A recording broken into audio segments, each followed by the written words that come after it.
All right, so we just started the recording. So I'll ask the first question. Again, Mr. LaBoy, thank you for taking time out of your day to come talk to us. We really appreciate it. We know you're a very busy guy, but we wanted to know what's like the kind of average work day, like day to day, as the vice president of Wasserman.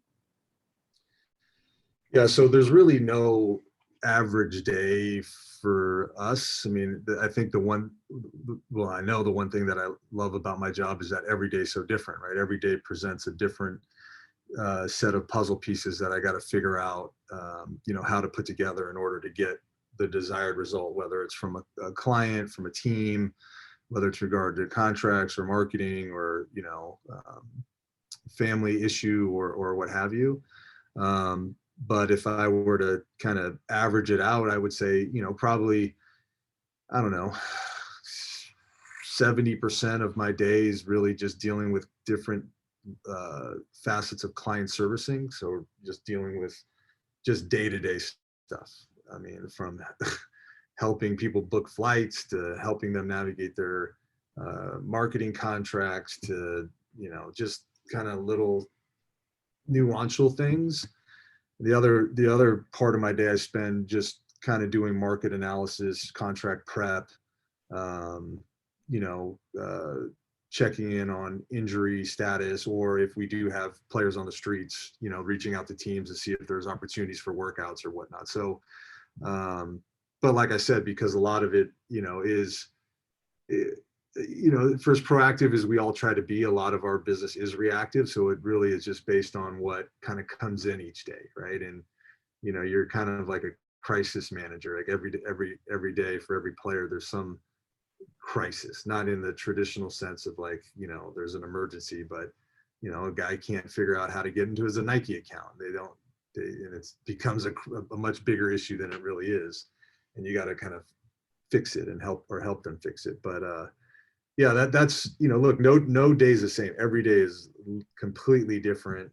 And that's one of the reasons I love my job, because it's like you're challenged every day with something new, for something else or someone else. And you just got to get through it. All right. So for those of you guys who are listening at home, if you could take a chance to just turn on your camera. This is a good opportunity for everyone to, see each other, learn, and hopefully, gain something from this conversation. But going back to your career, Mr. LaBoy, Luca and I did our homework. We found you and saw you as a potential guest. But for those of you who don't know, could you talk to them and tell them a little bit about Wasserman, the agency, and also what exactly your position is? Yeah, so I am the vice president of football. So I help run and manage our football representation practice with my colleague, Doug Hendrickson. Wasserman as a whole is a global sports marketing and athlete representation firm. And we work with, I think it's probably close to 2,000 athletes across multiple disciplines, pretty much every sport except for tennis. I'm not sure why tennis is the odd sport out, but we don't have a tennis practice yet. In addition to that, our company does a ton of corporate consulting, so working with different brands on their marketing initiatives. Same holds true with different hospitality and events, and we also just recently acquired a big music practice. So now we're big in the music space. I don't really know what that looks like completely yet because it's only weeks old here. But our tentacles in the sports landscape, music landscape, entertainment and media landscape are truly global and have a scope beyond what I'm even capable of, speaking to. I mean, it's pretty impressive what our network, how expansive our network is and the type of work that we do. But nothing's more impressive than the culture that we have at our company and the people that, I now get to work for, because I am still relatively new to Wasserman. I mean, they just acquired us, 2018. But yeah, I mean, Wasserman is considered one of the top, I don't know, at least top 2 or 3, sports rep and marketing firms in the world. I mean, CAA, I think WME would be up there with us as well. Maybe Octagon. Um, I used to work at Octagon, so it's kind of funny to see that they're even up there because I know what it looks like on the, but I would, Wasserman is definitely within the top 2 or 3, maybe 4 companies in our space globally, in all sports, all disciplines, certainly in marketing, consulting, events, hospitality, everything that we do, and now music. All right. So now you talked about some of the things you've done in the past. Could you tell us about, sort of your path from your time in college and then your professional career and where it started, or maybe where you've had multiple careers?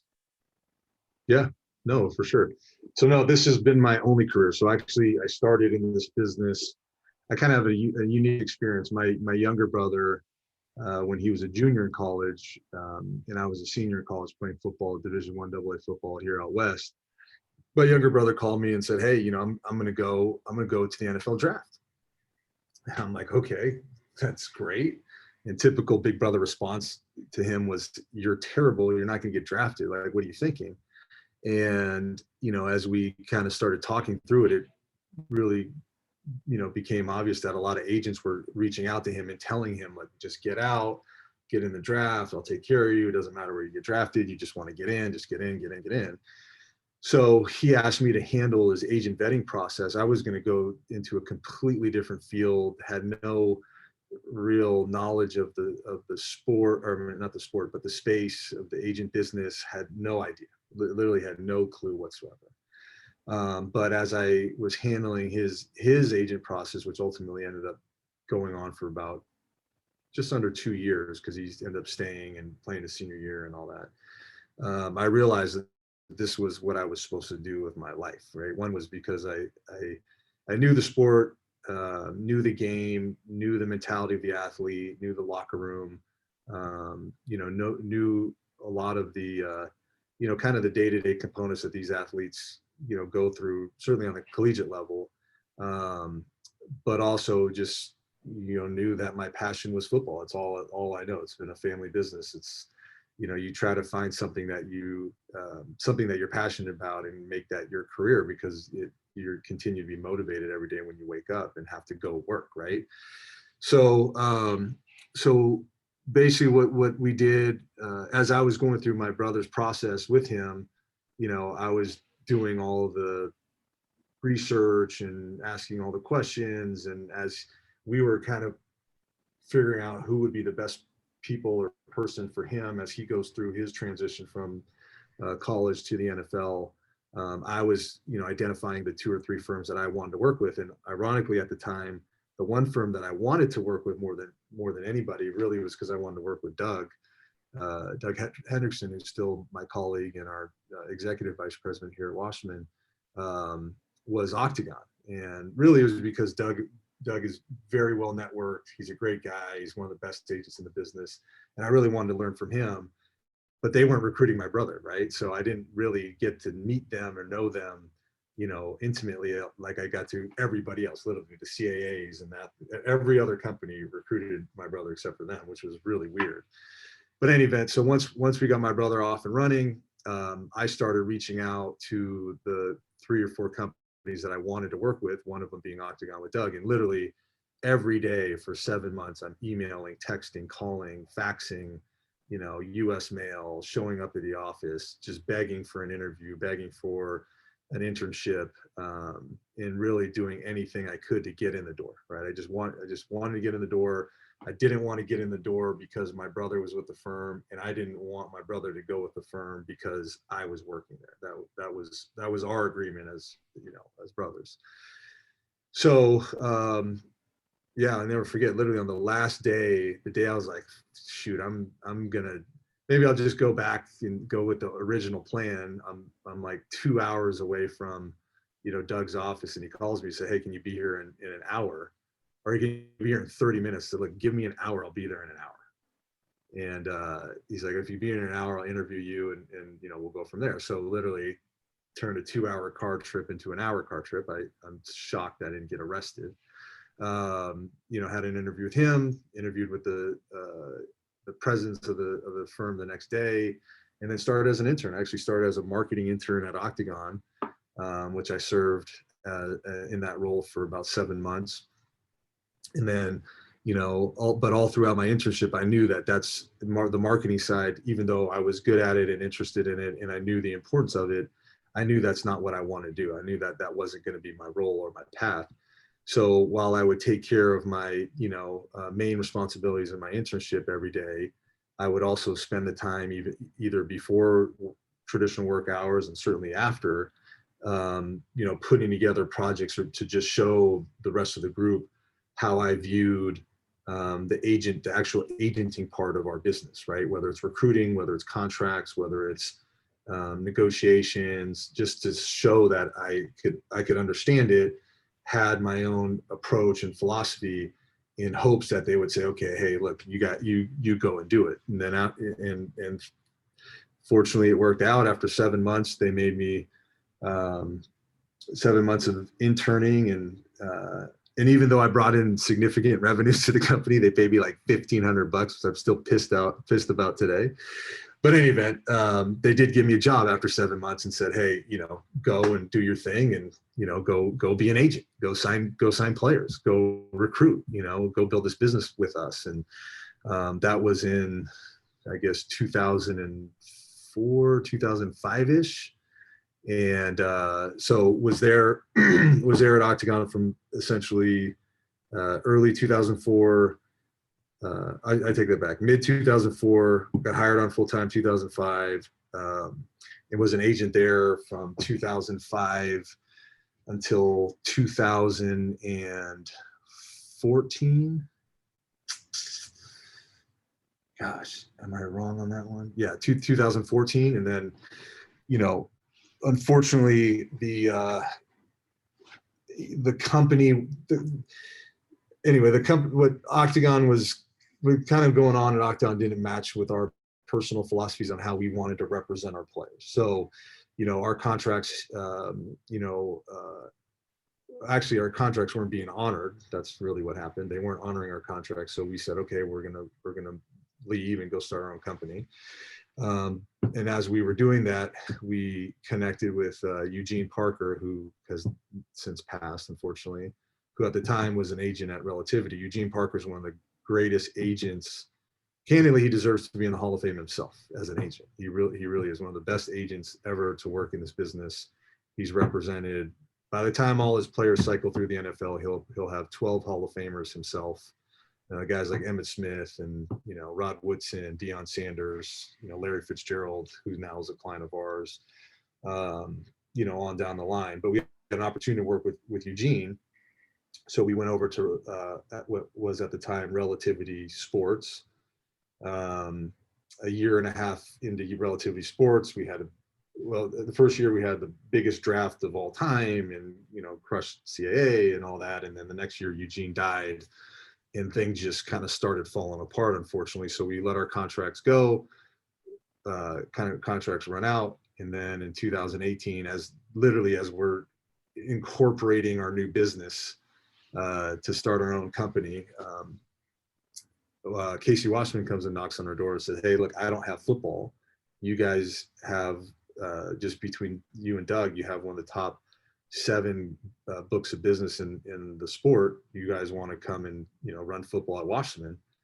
And we're like, at first we're like, no, I don't know if we want to do another corporate job and role and all that stuff, just because we had bad experiences with our 2 prior employers.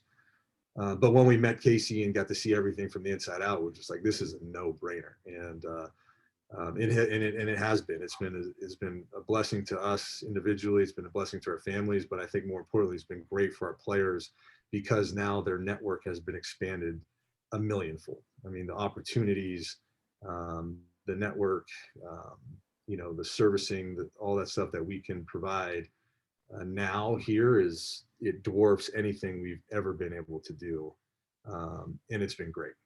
But that's my path. This is all I've done. I've not done anything else. I don't know anything else.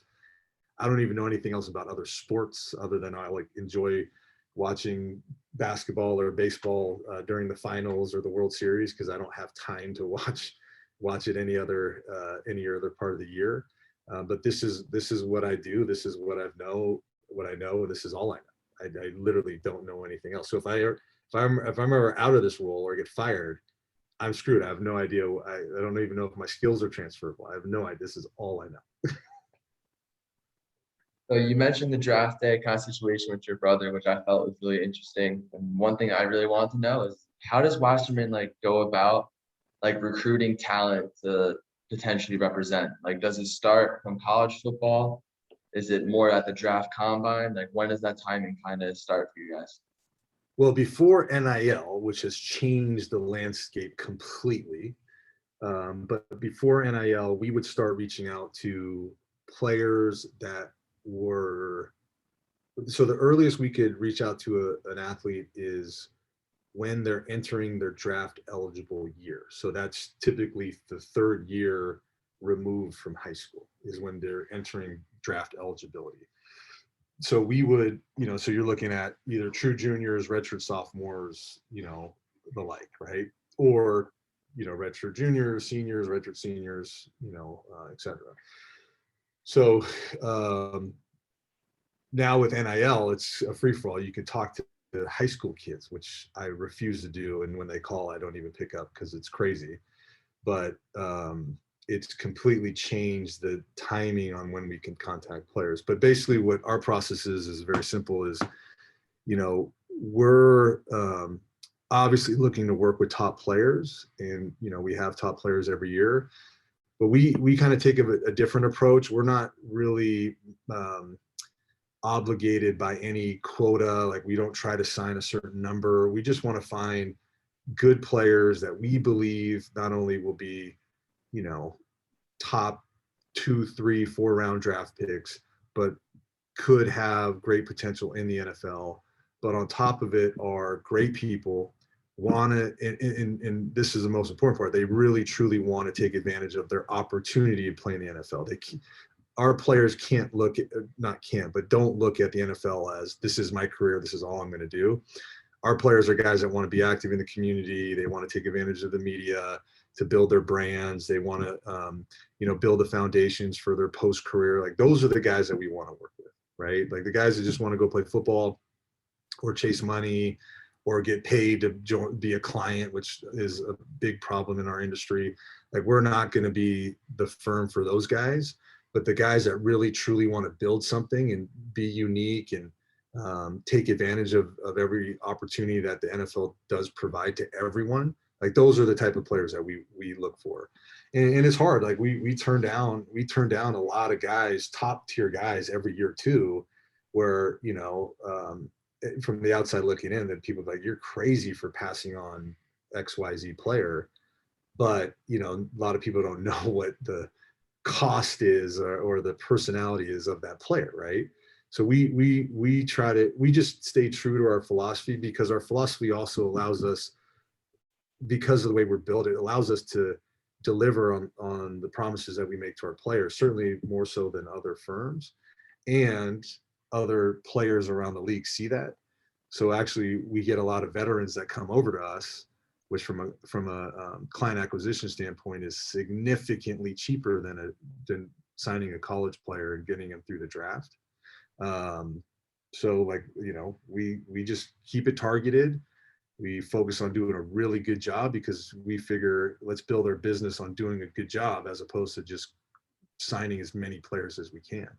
And it's been working, hopefully it continues to work. It certainly changes with each generation, with each year as players come into the league, because the focus changes with these young men. But, we've been able to maintain that philosophy for, gosh, almost 20 years now. Yeah. So we were also wondering, how do you match the specific interests of your clients with their respective endorsements? So, like, for example, Marshawn Lynch I'm sure you guys had a big hand in him going with Subway for those commercials, or Gatorade, things like that. Yeah. Well, actually, I'll answer that question, but I realized I didn't finish answering the last question. Sure. Yeah. Sorry. Yeah. So once we so basically what we do in terms of getting the names, a lot of people follow the media and the Kuipers and all those guys. Those guys don't know anything.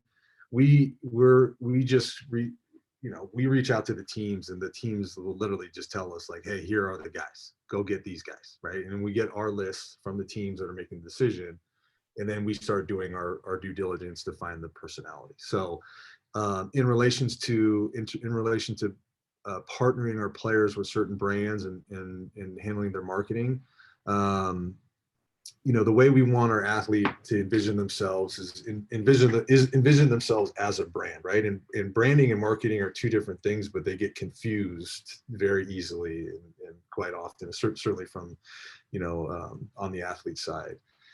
So, really what we want to do and we strive to do is just learn as much as we can about our player, understand their likes, their interests, their dislikes, what their passions are, certainly outside the game, and then align them with corporate partners or media partners or even charitable partners that, that kind of fit into their own personal, likes or interests or whatever, because the player is going to be more active. The player is going to give more to those programs, and potentially can end up creating much longer partnerships. And I'll give you an example. At a player, Stevie Johnson. I don't know if you guys remember him. He played for the Bills for like 7-8 years, and then the Niners and the Chargers and other teams. He he knew what he liked. He knew he liked music. He knew he liked art. He knew he liked, alternative sports. He knew he liked, animals and all that. And everything that we did was around his interests, but he put so much time and effort into his partnerships that by the time he was retired, Vizio, Skull Candy, New Era, Sirius XM satellite. I mean, a lot of his partners that he had throughout his career were offering him jobs to come and work with them, or be an employee of theirs or be a partner of theirs when he was retired. Ultimately, he decided to do something completely different than all those, but that's what our goal is, right? Like that's what our goal is, to build those types of partnerships. So with a guy like Marshawn, and everybody's the same way. Everyone has a unique, all of us, everybody on the Zoom, right, has a unique set of interests and likes and, toothpaste that we use or whatever the case may be, or causes that are important to us, right? So the more we can know about what our players, wants are and likes are, interests are, outside of the standard stuff, right? Everybody, it's kind of like Jerry Maguire. If you've seen Jerry Maguire, like, where's my my cereal deal, my soda deal, my candy deal, my shoe deal, right? Remember his wife was talking about those things. That's not there for everybody, but there are unique partnership opportunities available for every player, literally for every player. So the more you know about your client, your player, his interests, his maturation or evolution as a person, the better you are armed to go out and develop partnerships, because that's what the companies are looking for. They're actually looking for a unique narrative. Sure, now with social media, they're looking just to attach to followers to a degree. But if you can combine the two, then you have something, very special, and then you hope that it can grow and whatnot. But it's got to be based on the individual. And look, there's nobody more unique than Marshawn Lynch. I mean, there's no one's ever done it like him. No one will ever be able to do it like him ever again. And we've literally, because of how successful his personal brand has been, we've had to help him build an additional team around him. Oh, wow. Because he's become his own enterprise. So Beast Mode now is it's its own company, right? Like we've supported it for 15 plus years, 16 plus years, and we continue to support it, and we continue to pour value into it and whatnot. But we've built it in a way where really it's his own thing, right? It's his own thing. He's got his own team of people, around him that, help him run his enterprise. And That's amazing. Awesome. Yeah, and Marshawn is such a brilliant human being. He will never get credit for how smart he is, but everything that he's done has come from his own mastermind, right? It's just him. He had the people around him to help him facilitate it and facilitate it at the high level, but it really was because of him, right? There's really nothing special about us as agents, and I'll say that about every agent in our business. What makes us special are our players, right? And if you could do a good job for your players, then you can be special. But the players drive everything. Certainly him. I mean, that's a unique individual right there. Yeah, definitely a very, very likable guy. I like what you said, how like you continue to represent him. At Wasserman, when a player does kind of approach retirement kind of stages, right? When they say they officially announce it, does that same agent like stick with that athlete, or is there like a certain department that kind of focuses on representing, retired athletes? That's a great question. So, the same agent hopefully never goes away. I mean, I got players that have been retired for 10 plus years that I still talk to at least weekly and help them out in various different ways. I got players that never made it that I talk to daily, and are thriving in their careers now.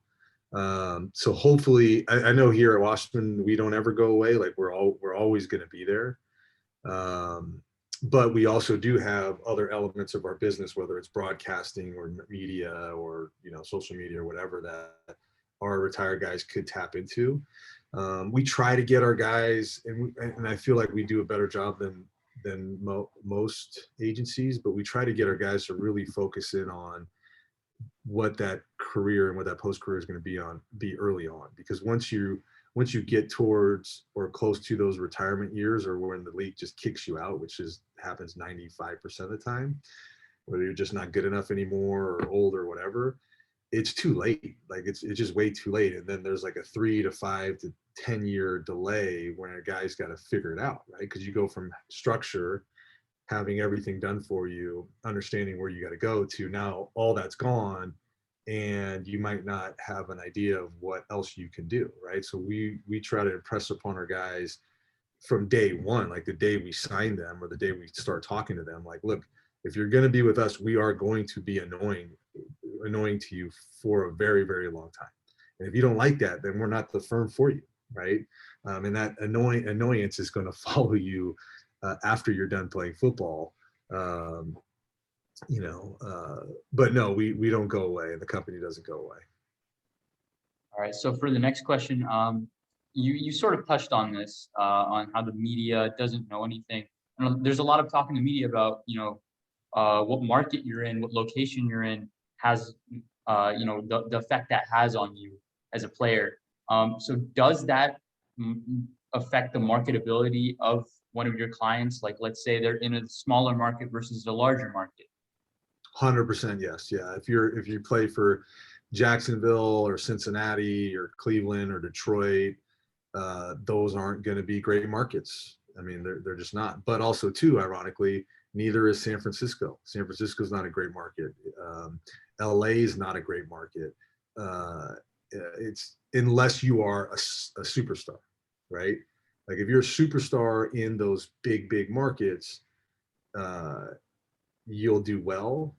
If you're not, then you're not going to get any opportunities unless your team is the best team, right? So a lot of the bigger markets are success driven, whether it's individual success or team success. Same with New York. New York, everyone's like, oh, New York's the greatest market ever. Well, yeah, it is. But when the New York teams lose all the time, nobody cares about the players other than maybe Saquon Barkley, right? And Daniel Jones, Right. maybe Sterling Shepard, just talking about the Giants. The Jets have it even worse. So the market definitely impacts it, but that's why it's also important to understand the tools that you have available to your player, right? And I'll go back to Stevie Johnson as an example. Buffalo is a terrible market. I mean, it's awful. But when you have a unique personality that's willing to work, at the time, it was really only Twitter. Instagram wasn't even around when he kind of came into his spotlight. if you understand your athlete, understand his uniqueness, and you understand how to sell him, you could overcome those, those barriers or those obstacles. And when Stevie was playing, there was there was not one other receiver other than maybe Larry Fitzgerald. And he was playing during a time with Chad Johnson and Calvin Johnson. I mean, like, big time names. Larry Fitzgerald was maybe the only receiver in the league that had more national marketing deals than Stevie Johnson, who was in Buffalo Bills, right? And a lot of that was, in my opinion, just due to the fact that we were able to put together unique partnerships for him specifically, and he also was willing to do the work, there. But a lot of it's based on the player's name, how good the player is. Certainly the market impacts it. Now social media following is a big impact on the player's marketability, because all companies want to attach to whatever following an athlete has. But even if an athlete doesn't have any social media, you could still use things like traditional media to position him from a commercial standpoint and a marketing standpoint. So, but yeah, there's a lot of factors that impact it. And also too, football's a tough sport to market. All the players wear helmets. They're basically licensed head to toe on game day. They play a violent sport.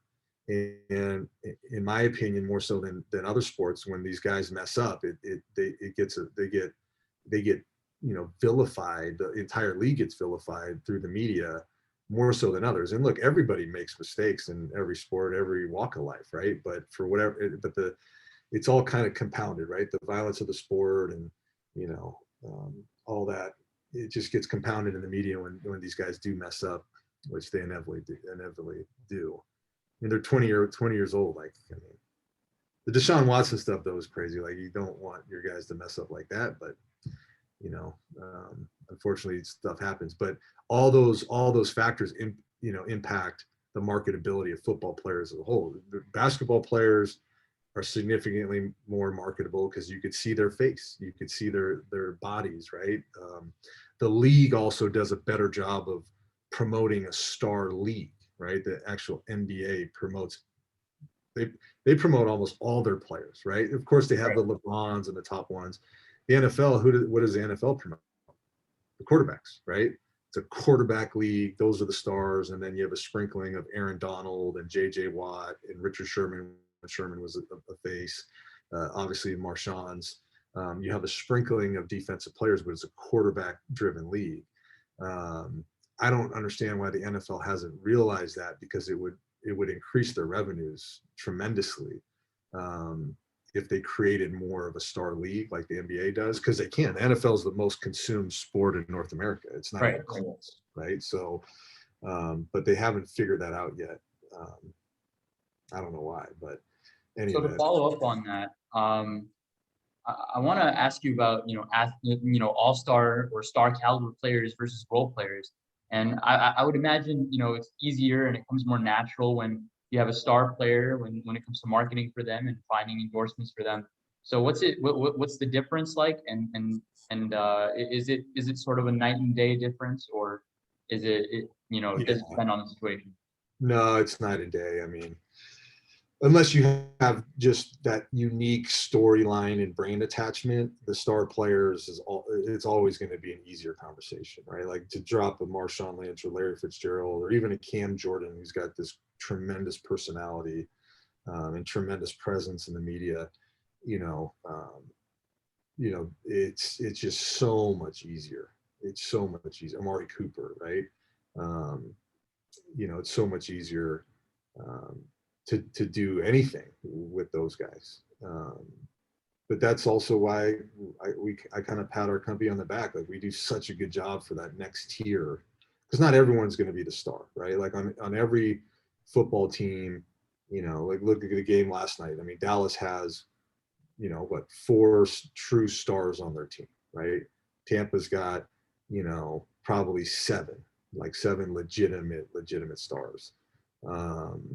But even within those 2 buckets, the players themselves are going to cannibalize the opportunities that everybody else has, right? So, but yeah, we're doing marketing stuff specifically for star players is way easier than for role players. It's hard. It really is. Because especially as I'm from a national scale, and on a local scale, it's different, right? Like, in Green Bay, on a national scale, people might not know who Kenny Clark is, who's one of the best nose tackles in the league, highest paid nose tackle in NFL history.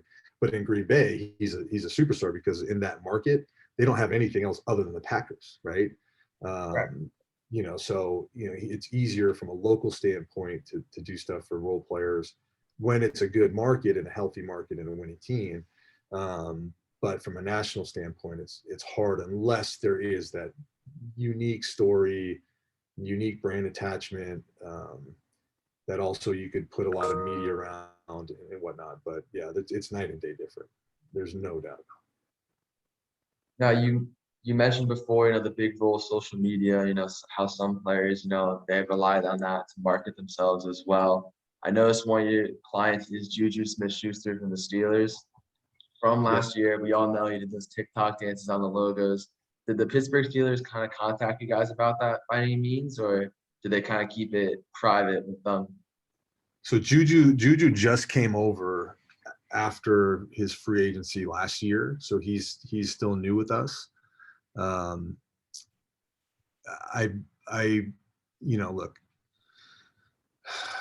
the teams don't like players that are they don't want players doing any marketing or any branding or any promotion. They don't want them doing it. From a coaching and personnel standpoint, they want all players to be focused just on football, right?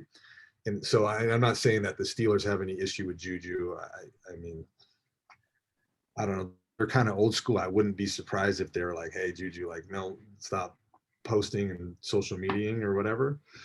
But he's also a great talent, right? So you're gonna make compromises for certain people. I mean, Najee hasn't played a down in a regular season. He's got tons of national marketing, everything, right?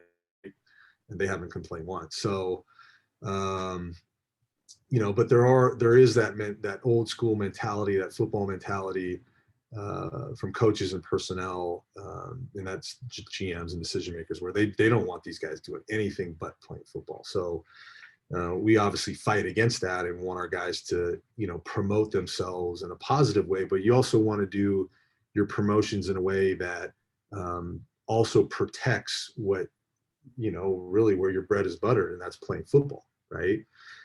You don't ever want to do anything that's going to put a player in a bad spot with his team or with his organization, with his team and teammates.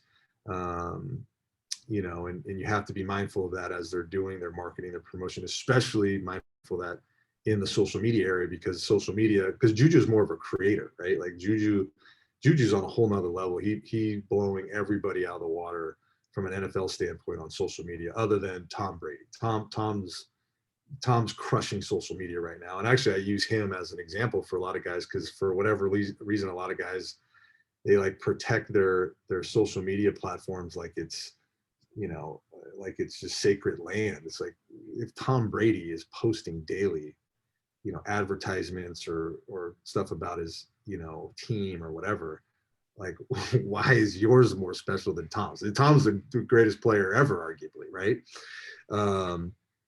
But in any event, when social media first came onto the scene, it was a big issue for teams. Teams hated it. And it's so much so that I remember I was at the combine one year, and one of my players, who's an underclassman who entered the draft as a receiver, teams would literally bring a binder of all of his tweets. Because while he was tweeting at college, he would tweet, like, if he was thinking of the letter X, he would just tweet an X and put it on Twitter. But he was tweeting seemingly every second of the day, right? So teams at the combine would literally sit him down and be like, hey, look, here's a binder of all your tweets in college. You're tweeting every 5 minutes. When do you have time to play football, to study film, to work out, if you're tweeting every 5 seconds? Now, that was in the early phases where nobody understood what it was, right? But that mentality does still exist. So now it's evolved in a different way where, you know, coaches are using it, team executives are using it. It's a way to, you know, self-brand. It's the easiest. It's not the easiest. Easy is not the right word. It's the simplest way to do self-branding and also align your own personal brand initiatives. You know, so people are understanding it more. But there is an old school mentality in the NFL where they'd rather these guys not do anything. They just want them to play football. They don't want them to care about anything else. So that answer your question? Yeah. And I like how you mentioned Tom Brady. I feel like he's a good example for a lot of athletes. I mean, Tom Brady's been in the league forever. So, you know, he was in the league when, you know, social media wasn't really a thing. And the fact that, you know, a lot of these guys are saying that we kind of like stay away from it. Someone like Tom Brady actually adapted to it and like increased his brand. I feel like once he went to Tampa Bay, his brand just like blew up even more. I felt like he was more, you know, like less filtered, Yeah, he like was more less, active. definitely. Yeah. And the video he posted yesterday, I don't know if you saw it. It was like a hype video. It was like all sorts of highlights and stuff. It was sweet, man. It was a cool thing. And the cool thing that he does is he puts, and he did it last year too. He puts a lot of highlights of individual players on his team that have nothing to do with him, right? Like it's not his own highlight. It's about his teammates. And then the genius of it, his teammates repost it on their stuff, and that grows his following, right? Like it's pure genius. And I'm not saying Tom is doing it for selfish reasons, but I guarantee you that was a conversation like, hey, we're going to promote your teammates, and then in return they're going to promote you, maybe even unknowingly, right? It truly is brilliant, but it also speaks to his personality. He is a leader. He wants everyone to rally around him. He doesn't want to be looked at as being special within that locker room. Outside the locker room, he does, but not within that locker room. He wants to be one of the guys, and he uses his platform. He's brilliant. I mean, his team is brilliant. They're doing it such a great job. And look, a lot of guys don't want to do the social posts, the marketing social posts or whatever, because they don't think it looks as cool as their own pictures, and they use their social media platforms to pick up women, and they think it messes it up. Like that part I still don't understand. Like I don't know. That's a whole nother conversation, but a lot of guys are reluctant to really, you know, brand themselves the right way, even if you lay it all out in a very structured, seamless way where all you gotta do is copy and paste, and now you're gonna get 40,000 likes on your thing. You know, they're protective of it. It's really weird. I don't understand why. You can't figure that out. Because they also all the players like, yeah, we want marketing, we want to be branded like a star, we want to be a star. It's like, okay, well, here's the easiest way to do that. But then you don't want to do it. Like, what do we really want here? Like, what do you really want to do? So, any event. So now we're going to be opening to the floor. If you have any questions, please feel free to unmute yourselves and ask the question. Please introduce yourself to Mr. LaBoy as well before you ask the question. And if you're not comfortable being recorded, please just type it in the chat. Well, before you guys ask questions, does anybody here want to be an agent? Like, does anybody really want to be an agent in any sport? The one person? Oh, two people, Ryan. Okay. I'm kind of on the verge of it. Like I'm a marketing major, and like I'm interested in the media and sports as well. So just trying to find that easy medium. I'm still trying to figure out. I think the dynamic's pretty cool. So for those of you that do want to be an agent, what sport and why do you want to be an agent in that sport?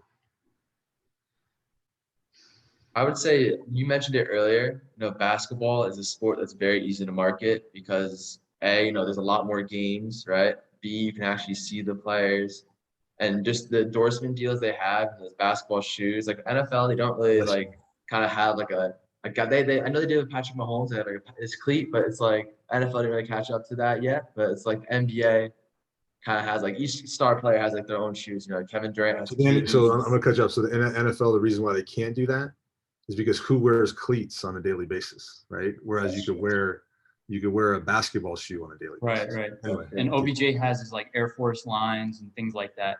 Yep. But Ryan raised his hand. I just want to get him to say something real quick. Yeah, so to go along with what he said, basketball would probably be like what I would want to do too, to be an agent. And to kind of tag on to what Lucas said, I think basketball is growing more worldwide. So that would be, you can grow like your brand more worldwide and make like a global figure for all of your players, which I think is really cool. Absolutely. Yeah. I think for me, it's more so, I'm a personal person, a personable person. And so I think it's not just the marketing aspect of that, but it's just, listening to the stories that certain players have within, NFL, within the NBA. I think it's more so important to establish a personal connection with these individuals. And I look at guys like uh, Hank Thomas, who was the manager for Dwayne Wade and Chris Bosh, and when he passed away, they sort of mourned his loss for an entire year. I look at Rob Pelinka, who was the agent of Kobe and James Harden, and once Kobe unfortunately passed away, Rob Pelinka sort of took his position as Kobe's children's godfather very seriously. And so for me, it's more so about being, having a new sort of family, having, a new type of connection.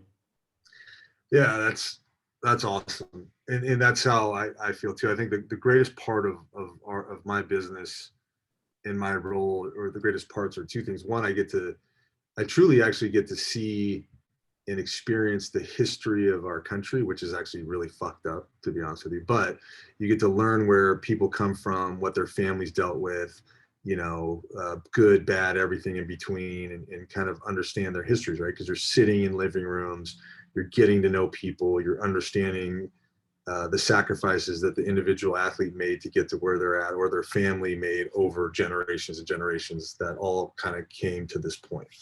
And then the second part of it is that even if it's, in the most infinitesimal decimal place of value, that little amount of value that I've added to somebody's life have helped them achieve like a lifelong goal. Like, you can't beat that. There's nothing other than like, the birth of your kids or getting married to your soulmate or whatever that beats that, right? There's literally nothing. There's no dollar amount that could put a price on getting an award from Marcus Peters that he made himself. He went and made me my own award to say thank you. Literally, it says,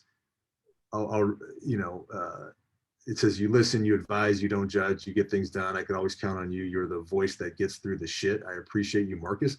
This is fucking amazing, right? Like, Yeah. I've had an impact on him. So does that push you further? Is that is that the biggest motivating factor when it comes to your professional career? My biggest motivation is my family, period. That's Right. the number one thing, right? Everything I do is to provide for them, but my players are part of my family, right? And yeah, candidly, look, this is a thankless job. A lot of times you don't get a thank you. You don't get, I mean, I do a lot actually, but sometimes you don't. I know my colleagues sometimes don't. Certainly my peers in the industry definitely don't, but it is a thankless job that oftentimes comes with zero loyalty, right? But yeah, I mean, look, when I sit down in the living room and the young man and his mom or his family says, "Hey, these are my goals," and I can help them get there. I mean, it literally drives you every day, because it now becomes my goal. Like, I kind of given up my own personal goals to now help others obtain theirs. And I'm not a saint or special person, but yeah, it is motivating. Like, it is a motivation. But also too, what motivates me is that I get to go and compete every day. I was a former college athlete and I love competition, so I get to compete every day in a brutal, cutthroat, highly competitive industry, and being an agent. And that's the same way in every sport. But I'm not only competing against other agents, I'm also competing against the NFL. and the NFL infrastructure and the league and teams and coaches. And like, there's nothing I enjoy more than, getting into, verbal battles or playing mind games with Bill Belichick or Roger Goodell or whatever. Like it's amazing, right? So I'm motivated by several ways, but family and my extended family of my players is the number one motivation. So of those, I know you guys got questions, but of those of you who've thought about becoming an agent, have you thought about the economics of being an agent? Like, do you guys understand the economic part of it? I can walk you through it if you want. It's like if you take, an all-star caliber player and, sort of move him towards some other city, it really affects the city in terms of like employment, in terms of views and things like that. So that's part of the economics, but the individual economics as the actual agent, like in terms of, the profitability. So I teach a class at the University of San Francisco, or I teach an elective at University of San Francisco as part of their sports management program. And it's funny because the first day of class, I ask everybody, okay, who wants to be an agent? Everyone's like, oh, I want to be an agent. And I said, okay, great. And, go into my background, go into my history. And then I usually end with a very simple math problem that we go through, because it is very expensive and it's become a barrier of entry for a lot of people because the economics around it, at least in football, and I know basketball is way worse. Baseball is very interesting because you have a whole Latin American practice, which a lot of that is controlled by like the cartels. That's just the truth. But in football, for me to go, just as an example, so what I just break down the costs that I have to incur in order to just operate on an annual basis. So I need to first pay my agent's licensing fee, which for me is $2,000 because of the number of players I represent. For guys that represent less, it's like $1,200. Then I have to get liability insurance, which is another $2,000 because of the number of players I represent. And then if I want to recruit a player in any state, let's just say the state of Florida, I got to pay another $1,000 or $1,500 just to be registered in the state of Florida as an NFL licensed agent, right? Or licensed NFL agent. Then I got to pay whatever my recruiting costs are: travel, flights, cell phone, food, hotels, etc. Then if I sign this one guy, so right now we're in the hole, maybe let's just call it 15, 20 grand, or let's just call it 15 grand. We'll be conservative.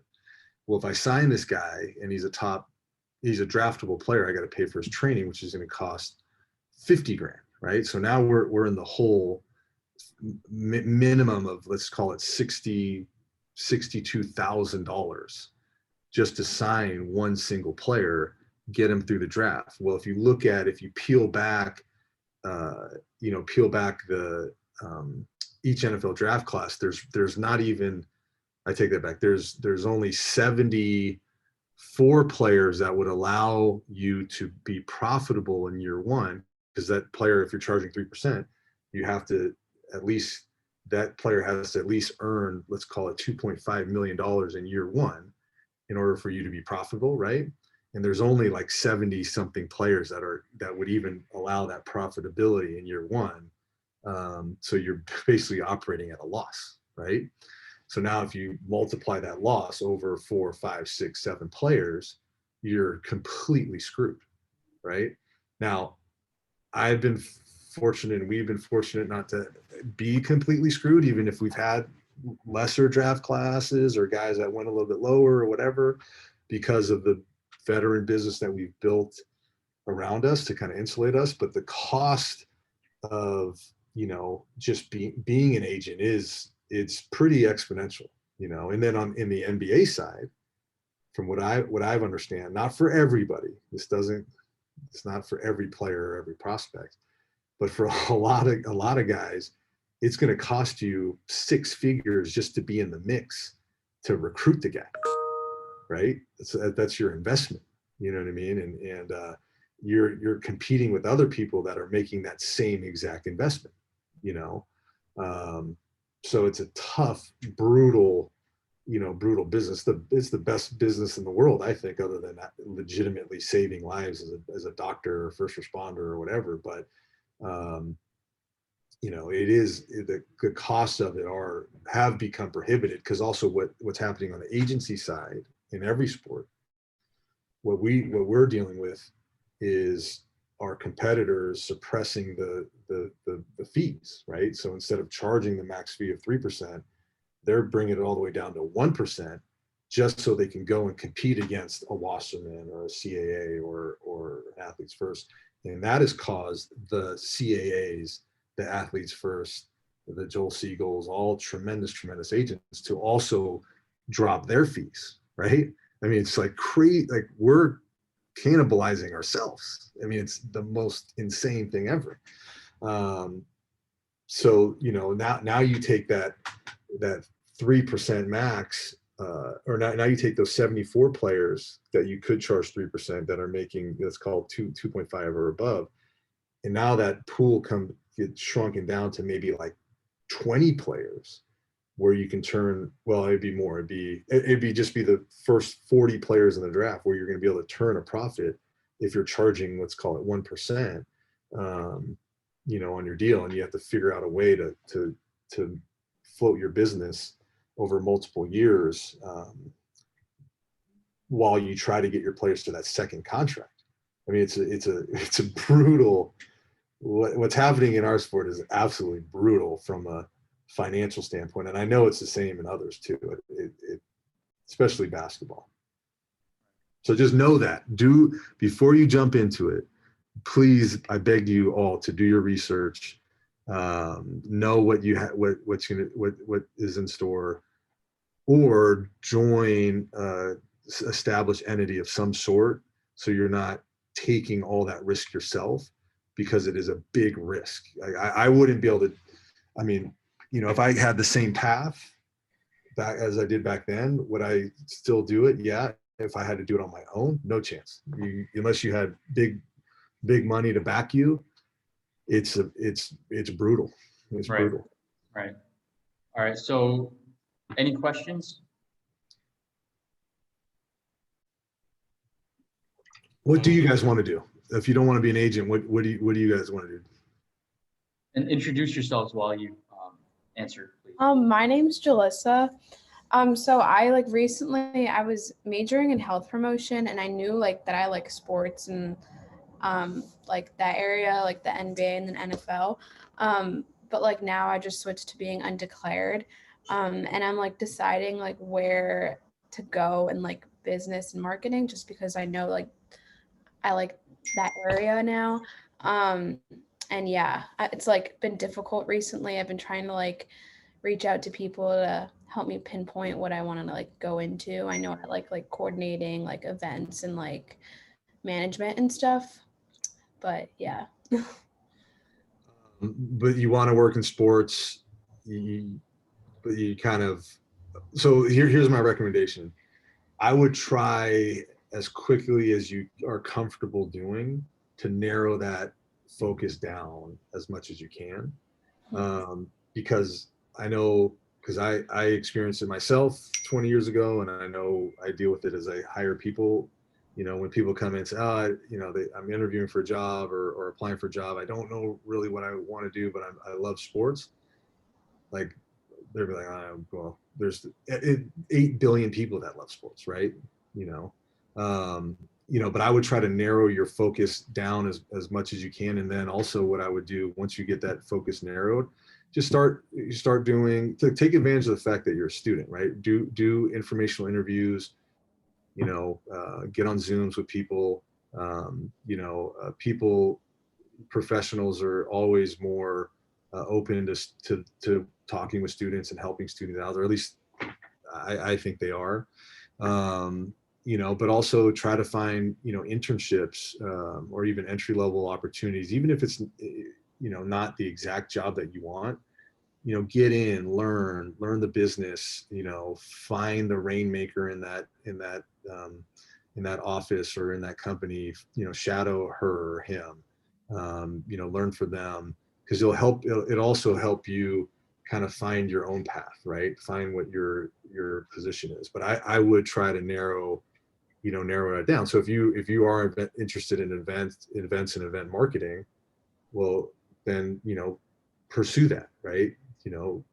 Wasserman hires event marketing interns and brand managers all the time. We're constantly doing it because we need more people to help with our, and all of our stuff is listed on our LinkedIn and our website, but we always looking for more people to help with our projects, whether it's bringing a promotion for the Qatar, World Cup to America and or whatever, or, doing something with BMW and American Express. And now with our music division, helping with our concerts, right? Like there are so many opportunities. I would try as best as you can. I know it's hard because it's hard to work for free and not everyone has ultimate, all the time in the world. But I would encourage all of you, if as you're trying to navigate it, spend as much time getting real world experience as you can. Even if you're not sure exactly what it is that you want to do, because it'll help kind of shape what your passions really are or what your interests are really are, but also it's going to give you the opportunity to build your network. That network is critically important, right? Like that's one of my bigger regrets, because I didn't know what I wanted to do when I was in college. I had no idea. I thought I was going to go to the NFL, even though I was a terrible football player. So I didn't focus on, building my network, right? Because that network is something you're always able to lean back on. And your university has a built-in network, alumni network, lean on that, lean on other students in your class or whatever. But I wish that's, something that I would have done. But I would just try to get as much experience, meet as many people as you can. And then, like I said, try to narrow that focus down to, it doesn't have to be just one thing. It could be 5 things, right? But then, have a targeted approach for each of those 5 things individually as you try to go out and, get an opportunity or employment. Yeah, thank you. I've been like trying to get like closer to it and like pinpoint it and stuff. And I think it's like getting closer to like event planning and like coordinating and like managing and stuff. But yeah. There's literally, I know from an internship entry level standpoint, there's hundreds and hundreds. You go to Octagon, WME, Wasserman, CAA, IMG. I mean, there's so many firms that hire positions, those type of positions, literally every day, every day. Even big brands like the Visas or Chick-fil-A's or Sprints or whatever, they hire those roles too. I would absolutely, they're there. Trust me, they're there. But the event management, hospitality side, there's a lot of like great and super fun opportunities too, because you get to go work at concerts. I mean, God, you can't beat that, or a game or whatever. Like, it's pretty fun. Yeah, we like talked to I think last semester we talked to someone from the Brooklyn Nets. She was like the assistant or It was something. the assistant GM. Yeah, and like Amanda Bucci. Yeah, her like position like really like caught my attention, just because she was like working with like the families, like, and just like doing stuff like behind the scenes and like coordinating events and stuff.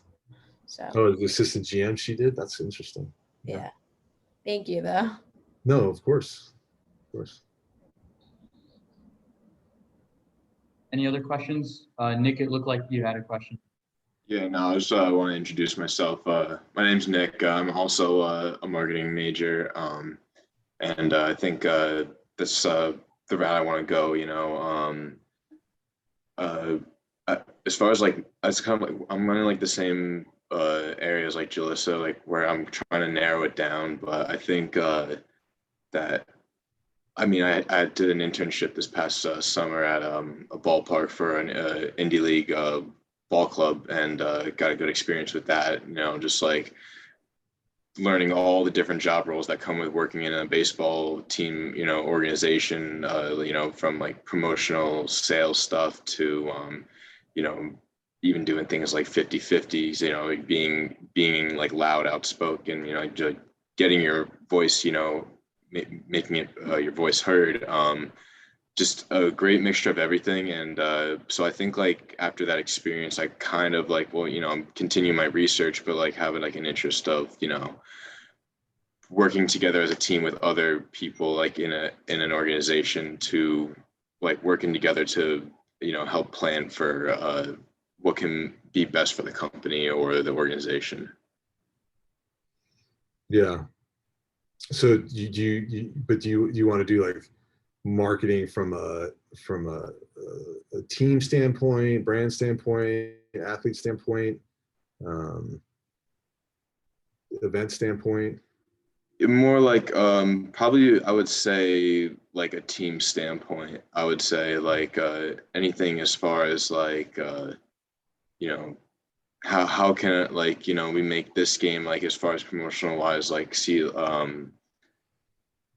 like, oh, like we're having like like I think the Yankees they're gonna have like these bobblehead nights or sometimes, you know, or like you know, or maybe like planning an event like the Giants are planning to have, you know, Eli's number retired, you know, like they're gonna like, you know, work together to make that event, you know, work as best possibly as it can, like for everything to like work smoothly. Like I'm kind of interested in like working with a team of people like together to make that like possible.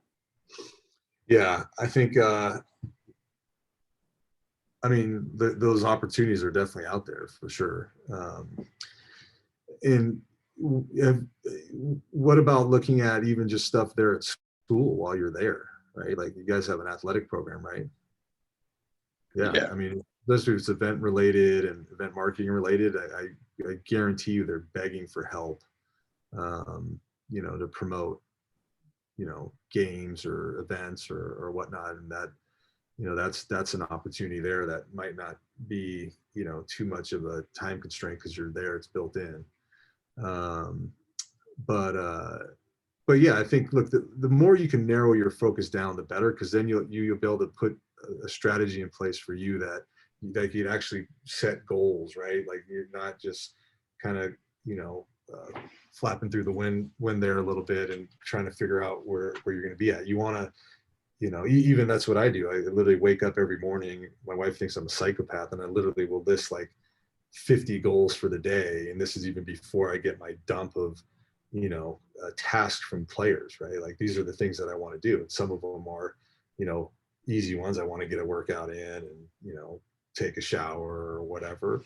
And some of them are hard. Like I want to, you know, position my player this way, that way, or the other. That is probably more of a long-term goal, but you know, but by kind of narrowing your focus, you'll be allowed to do that and set stuff that you'll accomplish. And also that will be motivating for you too, because, you know, you want to feel some type of reward for the work that you're putting in, right? All of us do, right? It's human nature, you know? So I would narrow that down and I would just attack it and be, you know, be relentless, like be diligent, be proactive. Like there's literally tens and hundreds of thousands of people, at least in the sport industry, that are applying to every single job, like literally every single job every day. Because we get resumes from people that have worked in a different profession for 30 years that are willing to do an internship for us and not get paid at all. Like we wouldn't hire them, but my point is it's very you know, it's very competitive, but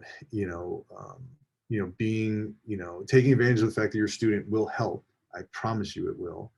But also being, you know, diligent and relentless. You have to be. You got to do it. You know,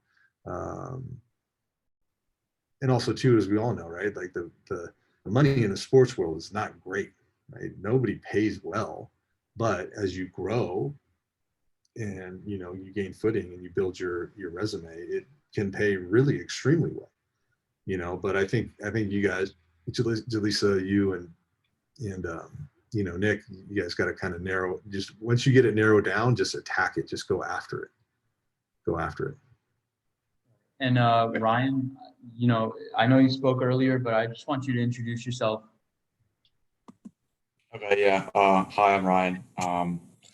I'm just like a finance major right now, but I do have an interest in sports, so that's I guess why I'm here.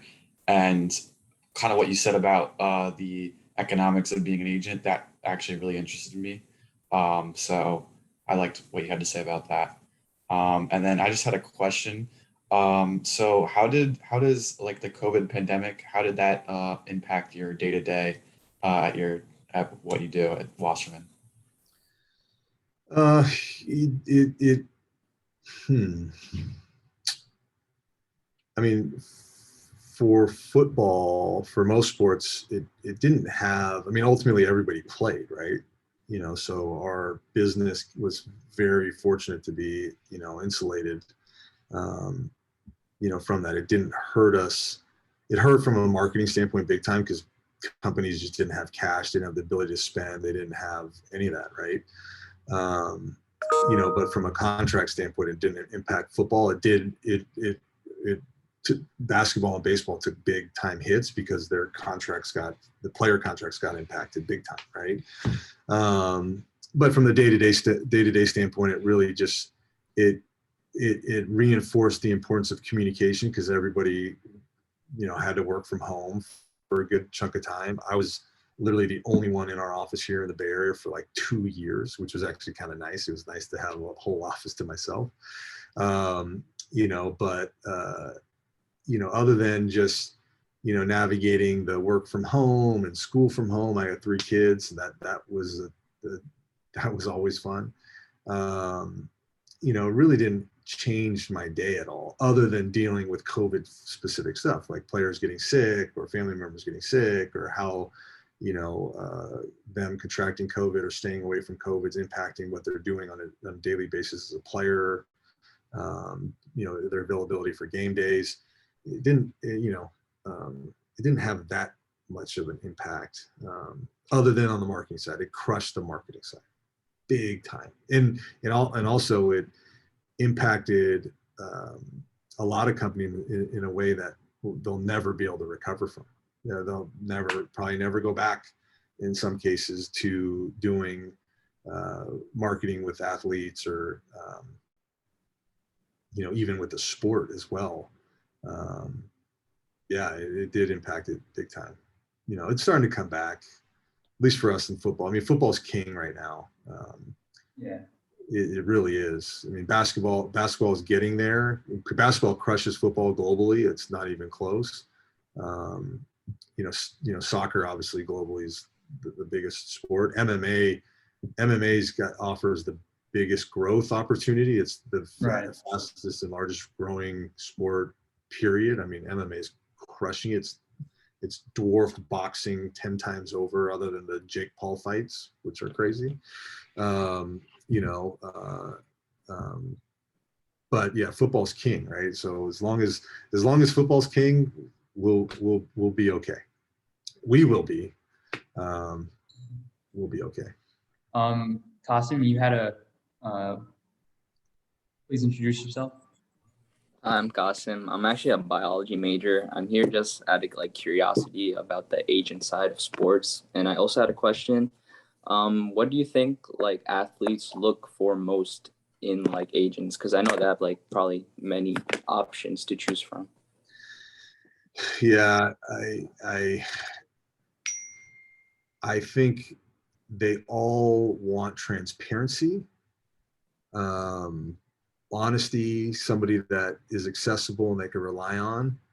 But quite honestly, it's gone to a point now where they just want whoever pays them the most money to sign them. I mean, that's what it's become, unfortunately.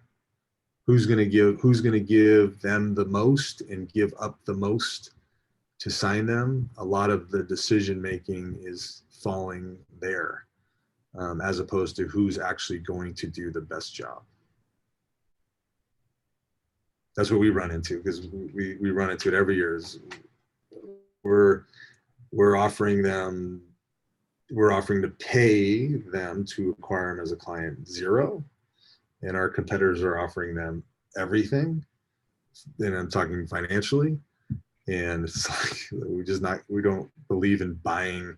We're not going to buy buy your trust. So you're going to earn your trust. You earn your trust by doing what you say you're going to do and doing a good job. But unfortunately, that's where our industry is going.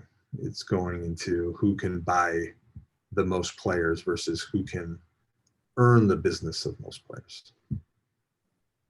It's a great question. And now I'm sad because our business is completely fucked.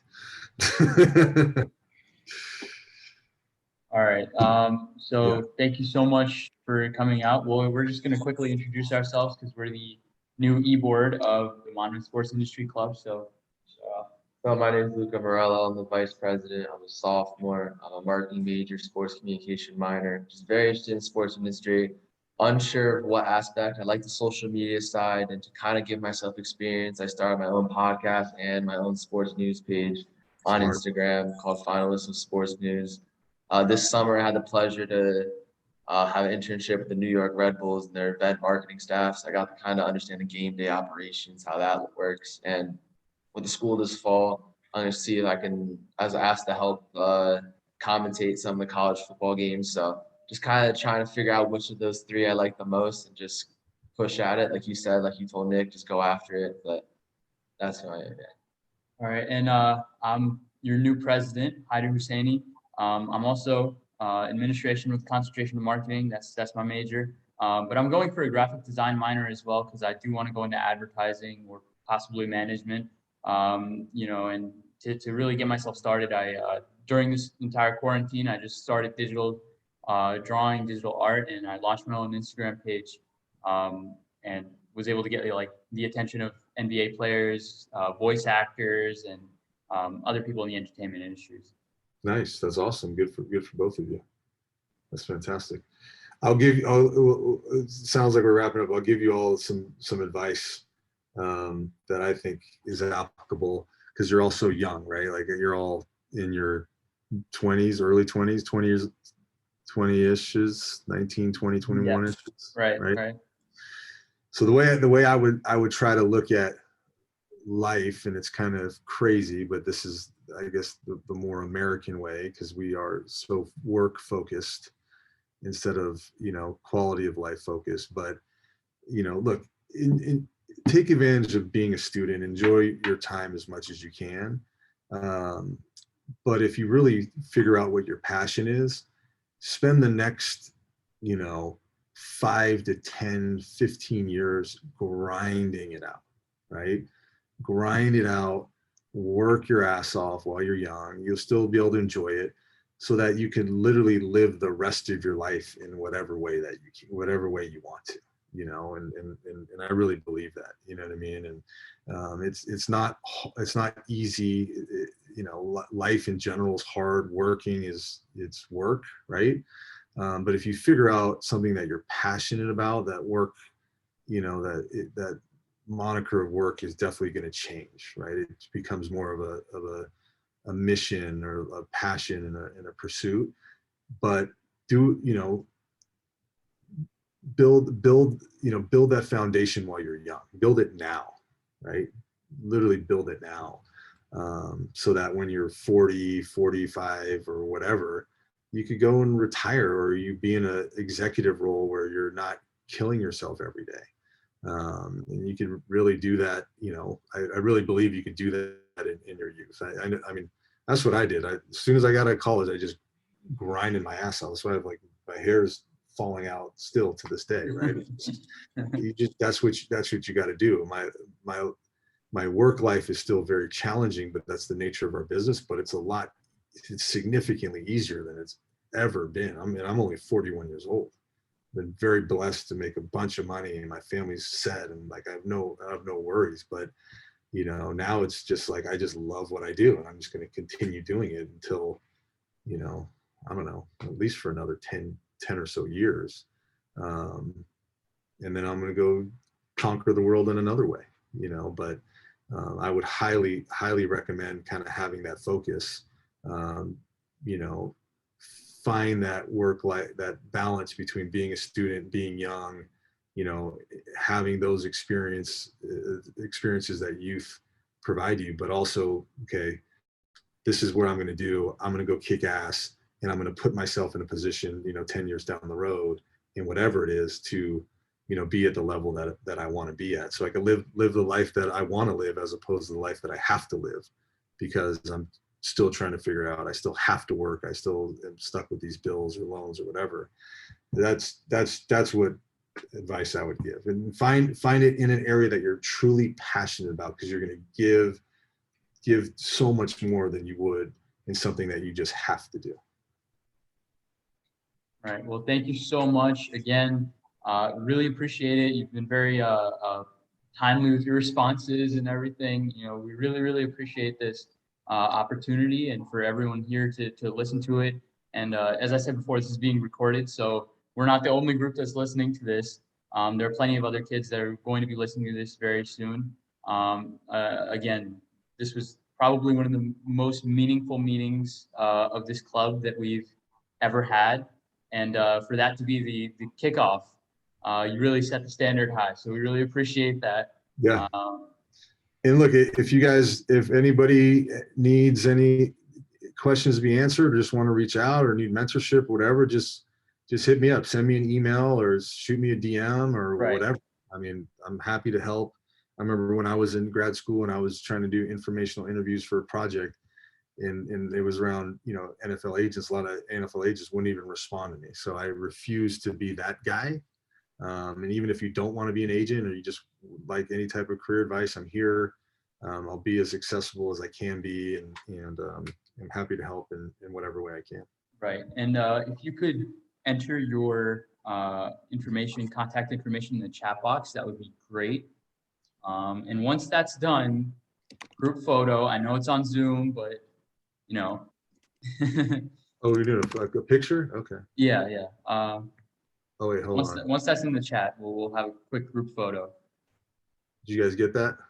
It's my email. Yeah, perfect. Email's the best way for me. All right. Or thank you so much. All right. 1, 2.